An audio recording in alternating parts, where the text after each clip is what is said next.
Ya estamos próximos a las fiestas de Navidad, de fin de año, del nuevo año, y muchos durante estas fiestas, cuando nos reunimos para las comidas, sucede que se exceden en la comida, particularmente en el alcohol. Esto es algo que no es nuevo y nos vamos a preguntar por qué suele suceder esto y quizás cómo habría que actuar en estas ocasiones. Soy Jorge Di Benedetto, te estoy hablando desde la hermosísima ciudad de Mar del Plata, en el centro este de la República Argentina. Juntarnos para comer, para celebrar algún acontecimiento, alguna fecha importante, alguna situación especial, es parte de la cultura de todos los pueblos desde siempre. Y la preparación de las comidas que vamos a tener en familia o con amigos es parte del ritual de estas fiestas a las que nos estamos acercando. Se dice, históricamente hablando, que festejar algo, algún acontecimiento comiendo,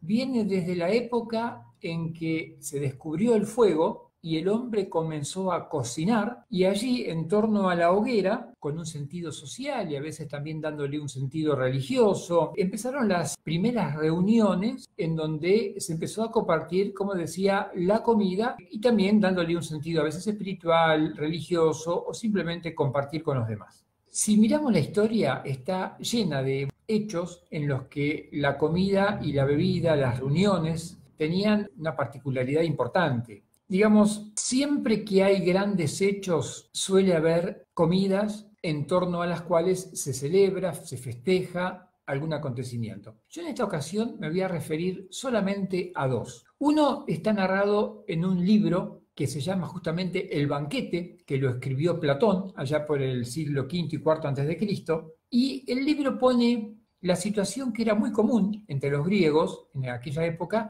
que era reunirse para tratar algún tema. En esa reunión, en este caso en el libro del Banquete, se convoca a 7 personas, 7 varones, porque en aquella época, por supuesto, todos tenían que ser varones para abordar estos temas, para hacer un simposium, como se lo llamaba. En esta reunión, donde hay un banquete de por medio, lo primero que sucede cuando hay estas fiestas es comer y beber. Justamente el tema elegido para hablar en la ocasión es el tema del amor. Bueno, antes de comenzar la reunión, como era habitual, en el libro del Banquete se nos relata que comienzan con la comida y la bebida. Y era costumbre que beber, era hasta parte del reglamento, había que beber mucho.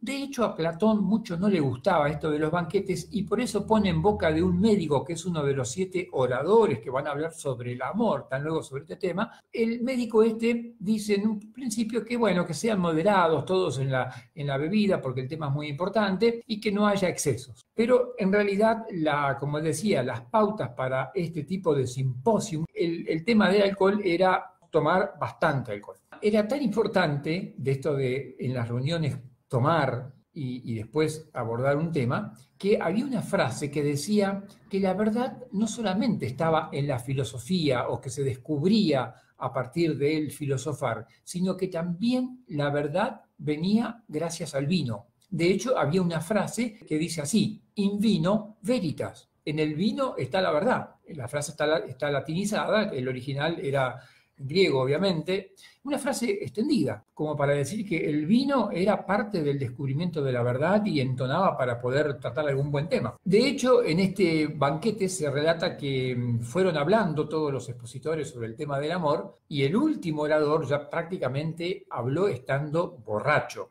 Y fue uno de los discursos más brillantes que hubo en la noche acerca del amor. Ese amor que tiene varios aspectos: el amor erótico, el amor tipo ágape, bueno, varias cosas que se van hablando en este libro sobre el amor luego de haber comido y bebido muy bien.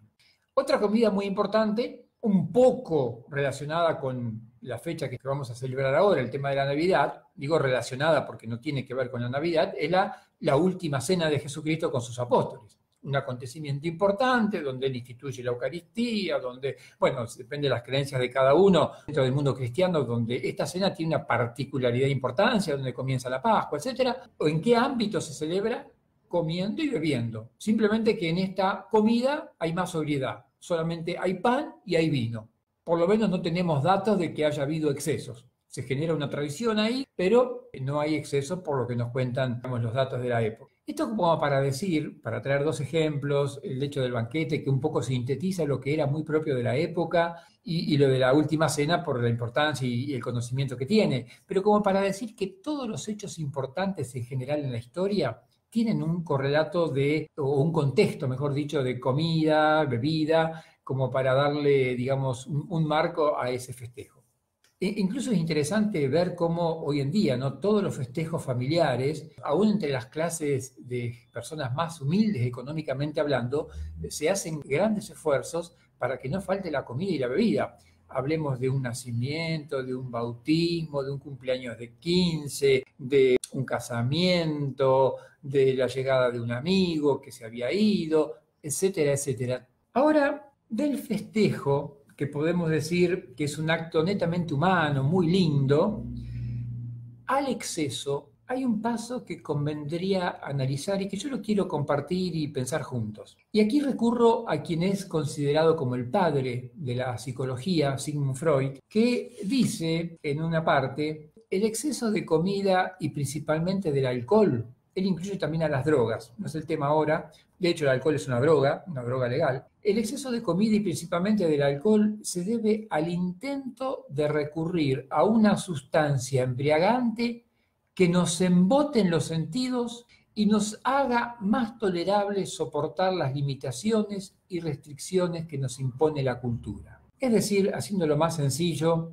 y haciendo una interpretación libre, habría que preguntarse así, cuando alguien está excediéndose en el alcohol, ¿de qué está tratando de huir? Cuando alguien se excede en el alcohol, ¿qué está buscando tapar que le resulta insoportable? Una situación económica, un problema serio de salud propio de la familia, un agobio por la situación económica del contexto. No quiero hablar más, pero si nos vamos a poner digamos, a pensar en el contexto país, la situación que vivimos, tenemos que terminar todos borrachos. Paréntesis cerrado. Digamos, algo nos duele tanto que lo tenemos que tapar con el exceso de alcohol. Por acá va el tema que plantea Freud y que es muy interesante que nosotros nos planteemos a ver si es que estamos en esta de excedernos y, como se dice vulgarmente, excedernos mal en el alcohol, porque puede haber ahí un tema, y yo creo que sin duda lo habrá, cuando esto sucede, y a lo mejor sucede con cierta frecuencia, de que estamos a lo mejor huyendo de alguna realidad. Realidad que cuando hay excesos puede, además de entorpecer relaciones, cortar amistades, generar problemas. A mí me ha llamado la atención muchas veces ver esa dicotomía de personas que a lo mejor a lo largo del trabajo, en la vida cotidiana, son personas normales, correctas, formales, y después cuando llega una fiesta caen en un exceso tal que, lo digo, hasta me ha dado vergüenza ajena ver, digamos, el grado de, valga la redundancia, degradación en el que caen las personas cuando están excedidas en el alcohol. Es muy triste, para mí resulta realmente chocante y como digo, siento vergüenza ajena porque digo, ¿a qué punto cae la persona cuando está excedida en el alcohol? Y pasa mucho, y no solamente en un joven que recién se inicia en el alcohol, pasa en jóvenes, en menos jóvenes, en adultos, en mayores. Obviamente que esto no tenemos que normalizarlo, no tenemos que darlo como algo bueno, sería triste que esto fuera así, sobre todo quienes somos padres, educamos con todo el ejemplo que damos, con lo que hacemos y con lo que dejamos de hacer.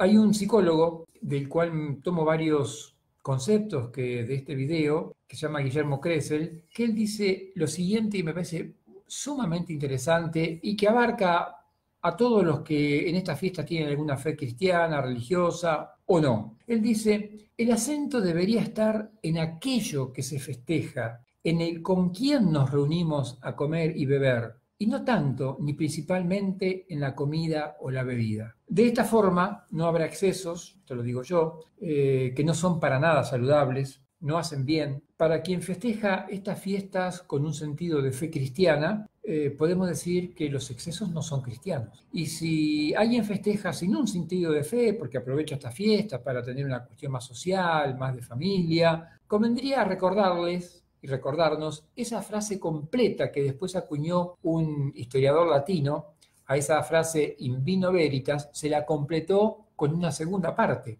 que dice así: In vino veritas, in aqua salutis. En el vino la verdad, pero en el agua la salud. Las fiestas llegan para disfrutarlas, elijamos hacerlo de manera saludable, comiendo, tomando quizás un poco más que lo habitual, porque los tiempos de reunión llevan a que justamente sean más largos y haya más extensión en los horarios para comer más, beber un poco más, pero sin excesos, porque lo central es el motivo que nos reúne, no la comida y la bebida, como decía este psicólogo. Y vuelvo a reiterar, un exceso puede echar a perder muchas relaciones, muchas amistades, muchos lazos que a lo mejor estaban bien construidos y un hecho así los puede herir. Voy a concluir con una frase de otro filósofo, más bien un político, un orador, también filósofo, como dije, llamado Cicerón, allá del siglo II y I antes de Cristo, y él dice lo siguiente respecto al tema que estamos hablando. Hay que comer y beber con tal moderación que nuestras fuerzas se restauren y no se recarguen. Esto es todo por hoy. Te agradezco inmensamente por haber estado ahí. Suscríbete a mi canal de YouTube para que el próximo video llegue enseguida a tu dispositivo y nos vemos en la próxima. Y muy felices fiestas.